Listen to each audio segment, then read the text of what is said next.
एक गांव में महेश और आनंदी नाम का पति पत्नी का जोड़ा रहता था। उनके घर में महेश की माँ भी थी। उनके परिवार में केवल 3 ही सदस्य थे।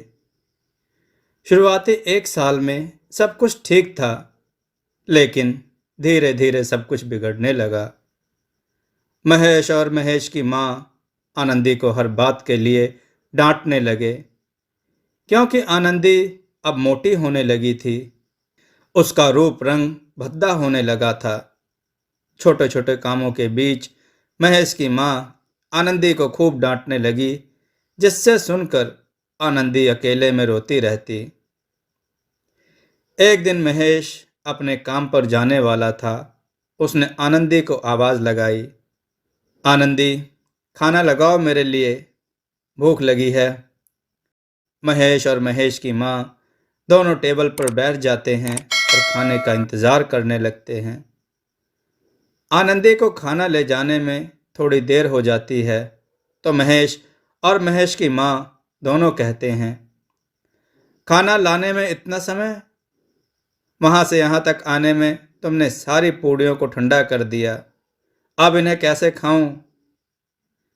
आनंदी उन दोनों की बातों को सर झुकाए सुनती रहती है और कुछ नहीं कहती। इतने में महेश आनंदी से कहता है, अब खड़ी खड़ी मेरी शक्ल क्या देख रही हो? जाकर सब्जी लेकर आओ। आनंदी थोड़ी देर में सब्जी लेकर आती है। सभी लोग खाना खाकर अपने अपने काम पर लग जाते हैं।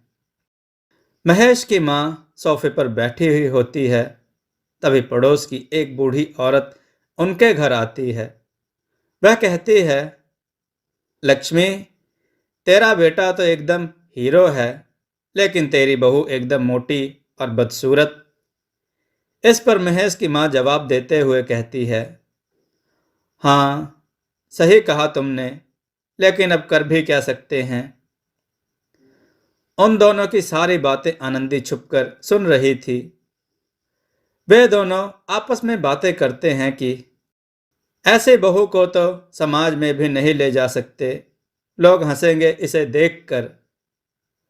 अब आनंदी का सब्र का बांध टूट चुका था। वह बाहर आती है और उन दोनों से कहती है, माँ जी, मैं इस घर को छोड़कर जा रही हूँ। इस पर महेश की माँ कहती है, कहाँ जाओगी? आनंदी कहती है, कहीं भी चली जाऊंगी। वैसे भी तुम्हें मेरे मोटेपन से बहुत ज़्यादा समस्या है, तो मैं इस घर को छोड़कर चली जाती हूँ। आनंदी उसी वक्त घर से बाहर निकल जाती है। यह देखकर पड़ोस की औरत कहती है, सही है, चली गई। तुम्हारे बेटे के सर से एक बला टल गई। अब तुम अपने बेटे की दोबारा शादी कर देना, किसी अच्छी सी बहू देखकर। हाँ हाँ, सही कहा तुमने। आनंदी चलते चलते ही थकान महसूस करने लगती है और थोड़ी देर रुकती है और अपने आसपास विश्राम करने की जगह तलाशने लगती है। उसे सामने एक मंदिर दिखाई देता है। वह मंदिर के पास जाती है और उसकी सीढ़ियों पर बैठ जाती है। थकान ज्यादा होने की वजह से वह तुरंत बेहोश हो जाती है। इतने में गुरु माँ मंदिर से बाहर निकलकर आती हैं। वो तुरंत आनंदी के ऊपर जल का छिड़काव करती हैं और उसे थोड़ा सा जल पिलाती हैं।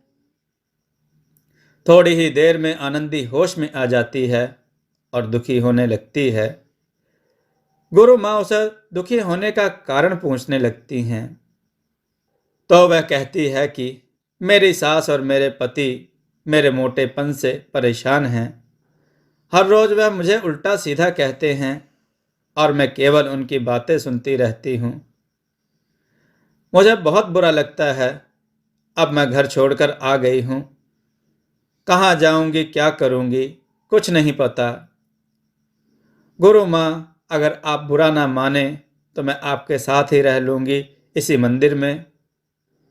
नहीं नहीं बेटा, अगर तुम विपत्ति में हो तो एक दिन के लिए मेरे पास ठहर सकती हो, लेकिन तुम इस तरह अपने घर को छोड़कर नहीं आ सकती। तुम्हें घर वापस जाना चाहिए। आनंदी उस रात उस मंदिर में ही ठहर जाती है। इधर महेश काम पर से वापस लौटता है। लौटते ही वह आनंदी को आवाज़ लगाता है, लेकिन तभी महेश की माँ आ जाती है। वह कहती है कि आनंदी नहीं है, वह घर छोड़कर चली गई। महेश गुस्सा होता हुआ कहता है, मुझे भूख लगी है, मेरे लिए खाना लगाओ। महेश की माँ कहती है, इस बूढ़े शरीर से क्या काम हो सकता है, खाना तो नहीं है। यह सुनकर महेश और गुस्सा हो जाता है और कहता है, तो मैं क्या भूखा सो जाऊं? आनंदी होती तो अभी तक खाना खा चुका होता और चला जाता। सुबह नाश्ते के समय महेश की माँ आवाज़ लगाती है, बहू चाय लेकर आओ। लेकिन थोड़े ही समय बाद कहती है, आनंदी तो घर छोड़कर चली गई, अब तो मुझे ही सब कुछ करना होगा। महेश की माँ धीरे धीरे किचन की ओर जाने लगती है, लेकिन तभी उसे चक्कर आ जाते हैं और वह वहीं फर्श पर गिर जाती है। उसकी तबीयत अचानक से खराब हो जाती है। इधर गुरु माँ आनंदी को समझाते हुए कहती है, बेटा घर जाओ, तुम्हें इस तरह घर छोड़कर नहीं आना चाहिए। लेकिन आनंदी नहीं मानती। तभी गुरु माँ कहती है, बेटा तुम्हें कुछ अच्छा करना होगा जिससे तुम्हारे परिवार वाले तुम्हारी कदर करें। और समझाते हुए उसे घर जाने के लिए कहती है। आनंदी गुरु माँ का आशीर्वाद लेकर घर की ओर रवाना हो जाती है। वह जैसे ही घर की ओर आती है, उसे घर के चारों तरफ काफी भीड़ दिखाई देती है, जिससे वह अपने पैरों के रफ्तार को बढ़ा देती है। जैसे ही वह घर में घुसती है और देखती है कि उसकी सासू माँ बिस्तर पर पड़ी हुई है और गांव के कुछ लोग उसके चारों तरफ खड़े हुए हैं। आनंदी पूछती है, मेरी सासू माँ को क्या हुआ? उन्हीं में से एक बूढ़ी औरत कहती है, तुम्हारी सासू माँ खाना बनाने के लिए जा रही थी, तभी अचानक से बेहोश हो गई और जमीन पर गिर पड़ी। तो डॉक्टर को बुलाओ। अभी डॉक्टर नहीं आ रहे तो एम्बुलेंस को फ़ोन करो। आसपास के सभी अस्पताल में एम्बुलेंस को कॉल किया, लेकिन कोई भी खाली नहीं है। बोल रहे हैं थोड़ी देर लगेगी। इतने में तो सासू माँ मर जाएंगी, अब मुझे ही कुछ करना होगा। यह कहते हुए आनंदी अपनी सास को अपनी गोद में उठा लेती है और हॉस्पिटल के लिए निकल जाती है। हॉस्पिटल जाकर अच्छे से माँ का इलाज करवाती है। इतने में महेश भी वहां आ जाता है। डॉक्टर साहब कहते हैं, अच्छा हुआ जो तुम इन्हें समय पर लेकर आ गई, वरना कुछ भी हो सकता था। यह सुनकर महेश की आंखों से आंसू टपकने लगते हैं। वह आनंदी को प्यार भरी नजरों से देखता है और उसे धन्यवाद कहता है। आनंदी, हम दोनों मिलकर तुम्हें मोटा मोटा कहते रहते थे, लेकिन तुमने आज हमारे लिए बहुत बड़ा काम किया है।